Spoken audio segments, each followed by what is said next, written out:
കർമ്മേണ്യവാധികാരസ്ഥേ മാ ഫലേഷു കഥാചിനി എന്ന ആപ്തവാക്യവുമായി അധ്യാപനത്തെ ഹൃദയം കൊണ്ടേറ്റെടുത്ത വിജയലക്ഷ്മി ടീച്ചറും പടിയിറങ്ങുകയാണ്. ടീച്ചറിന് മാത്രം സാധ്യമായ അസാധ്യങ്ങൾ ഏറെയാണ്.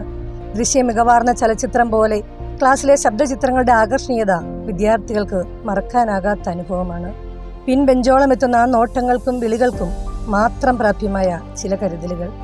ദേവഭാഷാ പഠനമായ സംസ്കൃതത്തെ വിദ്യാർത്ഥികളുടെ ഹൃദയത്തിൽ ഉറപ്പിക്കാൻ പരിശ്രമിക്കുമ്പോഴും കാലമെത്ര കഴിഞ്ഞാലും പേരെടുത്തു വിളിക്കാൻ കഴിയുന്ന ഇഴയടുപ്പം വിദ്യാർത്ഥികളുമായും മാതാപിതാക്കളുമായും സൃഷ്ടിക്കാൻ കഴിഞ്ഞിരുന്നു എന്നതും ടീച്ചറിന്റെ പ്രത്യേകതയാണ്.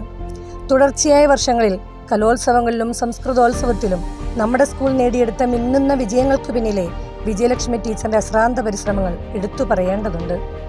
ഗവൺമെന്റിൽ നിന്നും വിദ്യാർത്ഥികൾക്ക് നൽകുന്ന വിവിധ സ്കോളർഷിപ്പുകൾ അർഹരായ വിദ്യാർത്ഥികൾക്ക് ലഭ്യമാക്കുവാൻ ഹെഡ് മാസ്റ്ററോടും ഓഫീസ് ജീവനക്കാരോടുമൊപ്പം നിരന്തരം പരിശ്രമിച്ചു എന്നത് ഏറെ ശ്ലാഘനീയമാണ്.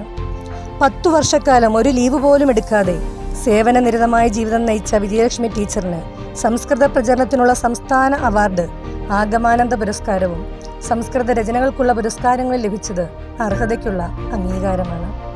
എറണാകുളം ജില്ലയിലെ കാലടി മഞ്ഞപ്പറയിൽ നിന്നും അതിരാവിലെ 4:45 പുറപ്പെടുന്ന വിജയലക്ഷ്മി ടീച്ചർ ഇത്ര ദൂരം സഞ്ചരിച്ച് യാത്രാക്ഷീണത്തിന്റെ യാതൊരു ആലസ്യവും ഇല്ലാതെ സ്കൂളിൽ ഏറ്റവും ആദ്യമെത്തുന്ന അധ്യാപകരിൽ ഒരാളാകുന്നത് ടീച്ചറിന് മാത്രം സാധ്യമാകുന്ന യാഥാർത്ഥ്യമാണ്. ഔദ്യോഗിക ജീവിതത്തിന്റെ അനിവാര്യമായ വിരമിക്കലിന് ശേഷം ജീവിത പങ്കാളിയും മുൻ വിദ്യാഭ്യാസ വകുപ്പ് ജീവനക്കാരനുമായ ശ്രീ ചന്ദ്രൻ നായരോടും മകൻ അനൂപ് ചന്ദ്രനോടുമൊപ്പം ഐശ്വര്യപൂർണവും സന്തോഷപ്രദവുമായ ജീവിതം നയിക്കുന്നതിനോടൊപ്പം മഞ്ഞപ്പറയിലെ സാംസ്കാരിക രംഗങ്ങളിൽ ടീച്ചർ തുടർന്നുകൊണ്ടിരിക്കുന്ന കർമ്മ മേഖലകളിൽ കൂടുതൽ പ്രശോഭിക്കാൻ ടീച്ചറിന് കഴിയുമെന്നത് നിസ്സംശയമാണ്.